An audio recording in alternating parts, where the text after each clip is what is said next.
На денешната седница Советот на општина Прилеп го одби барањето на советниците на Левица за итно ставање на точката на дневен ред за решавање на стамбеното прашање на социјално загрозените семејства, чии домови, така наречени социјални бараки во населбата Варош, беа опожарени пред повеќе од 3 месеци.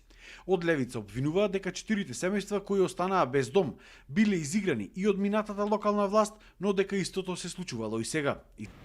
Денеска точка ни беше отфрлена од председател на Совет на општина Прилеп Дејан Продановски со образложение дека е далеко од итно.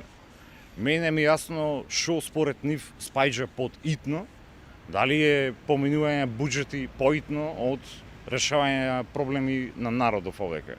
Втора забелешка што имавме дека ние како советници фактички нема ни право да поднесуваме точки на дневен ред, што е чиста глупост. За некого деловников важи, за некого не важи, правдата е селективна, значи како што беше парано, така и сега истото продолжува. На седницата беа присутни граѓаните на кои им изгореа домовите. По завршувањето на истата беа повикани од страна на Комисијата за елементарни непогоди, каде им било кажано дека ќе им бидат префрлени по 50.000 денари на секое семејство, пари кои им беа ветени уште од претходната локална самоуправа, но не им беа дадени поради започнувањето на изборниот процес и законските пречки. Граѓаните велат дека овие пари нема да им помогнат многу, бараат да им се обноват нивните домови. Денеска ни беше кажано дека средство ќе имаме одобрено по 50.000 денари, а не ни беше кажано дека ќе ни биде понатак и обезбедено нашето стамбено прашање.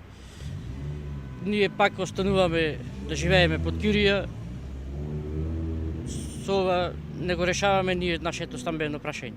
Председателот на Совет, Дејан Продановски, телефонски ни истакна дека општината нема законски ингеренции да возобновува опожарени домови. Тоа било надлежност на Министерството за труд и социјална политика. Во надлежност на општината било само давањето на еднократна парична помош, која што уште утре ќе легнела на сметките на овие граѓани.